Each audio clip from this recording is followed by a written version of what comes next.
Façon pour mettre information yo à jour dans DTA Connect. Dans vidéo ça, nous pral expliquer façon ou ka mettre coordonnées yo à jour et puis bay information sur quelques dépenses dans DTA. Là ou mettez information yo à jour dans DTA Connect, ou capable joindre plus avantages sans pas besoin ni relais ni visiter DTA. En cuanto a la información de contacto, puede actualizar su número de teléfono, su dirección de correo electrónico, sus preferencias de idioma y su dirección postal. En cuanto a los costos, puede informar al DTA sobre sus gastos de vivienda, servicios públicos, cuidado de personas dependientes y gastos relacionados con la salud. Bordeaux pour service de base pour Kaila, ça ou dépenser pour prendre soin pour moun qui sous compte yo, ak dépenses qui gen rapport ak santé. Pour commencer, connecter sous DTA Connect là, après ça peser My Info. Sous écran ça, wap wè yon résumé information DTA genyen yo concernant foyer qui associé ak dossier là. Si vous voulez mettre coordonnées yo à jour, pesez bouton Edit là dans section Contact Information là. Dans section ça, wap capable mettre numéro téléphone ou ak adresse email ou à jour. Et puis wap ka choisi langue ou préféré ak notification ou vle recevoir yo. Li important pour DTA genyen yon numéro téléphone ak yon adresse postale qui à jour pour li capable voyer avis qui important yo bao et pour li capable relo le sa nécessaire. Si vous voulez mettre adresse kayou à jour, ou soit si vous voulez faire nous connaître ou pas gen aucun côté pour rete, pesez bouton Edit là nan adresse là. Dans section ça, wap capable ban nou adresse nouveau kayou, wap capable faire nous connaître si ou pas gen aucun côté pour rete, ou soit si ou fèk joindre yon logement. Et puis, wap capable mettre adresse postale ou à jour. Le ou changer adresse kayou, application pral mande ou qui dépense ou genyen pour nouveau logement ak Bordeaux pour service de base pour Kaila. Si ou pas mette dépense ou fait pour logement ak Bordeaux pour service de base pour Kaila à jour, ou gen doit wè yon changement dans quantité kob ou joindre pour bénéfice SNAP là.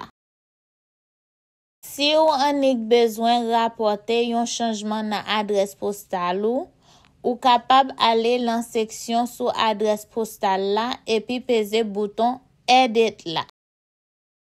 Si ou vle mettre dépenses ou fait pour logement yo à jour, sans wete loyer ak hypothèque là, taxe sous propriété yo ak assurance kay la, pesez bouton Edit là dans section Shelter Expenses là.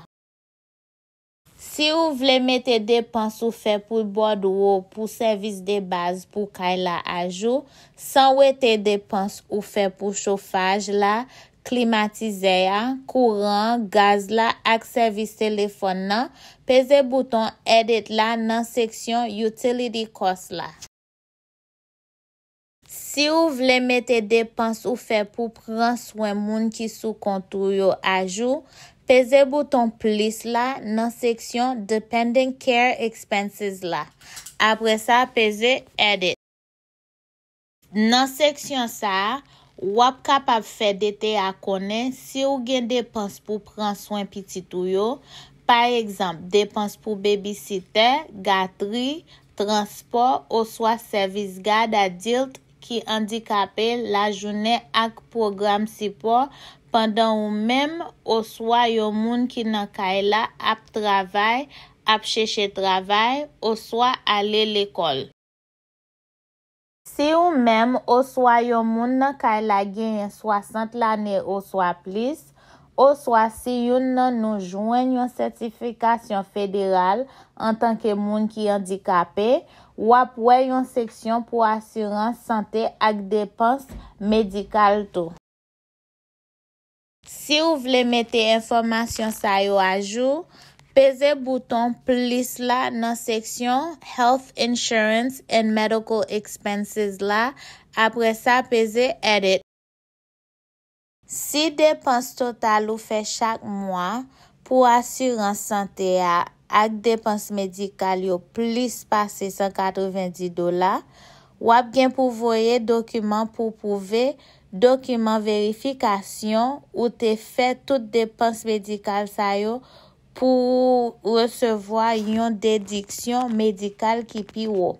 Tant pri, gade l'autre vidéo nou yo pour connaître qui jan ou capable voyer document vérification yo sous compte DTA Connect ou. Exemple.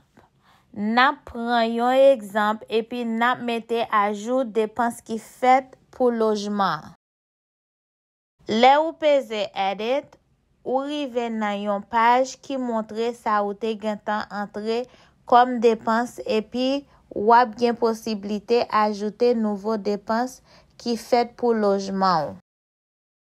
Nan exemple ça, client paye $6,856.28 pour taxe sous propriété yo chaque année et puis li paye $1,216.05 pour assurance Kayla chaque année.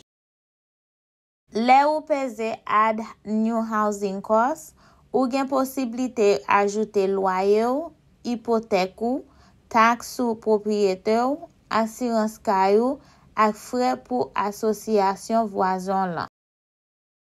Choisi yon nan catégorie sa yo et puis pese continuer. Pour aller dans prochaine page la côté ou ap ajouter montant ou payer ak chaque kile ou payer. Pese continuer après ou fin entrer information sa yo pour retourner sur page principale la dans section dépenses qui fait pour logement et puis pese submit pour confirmer changement yo.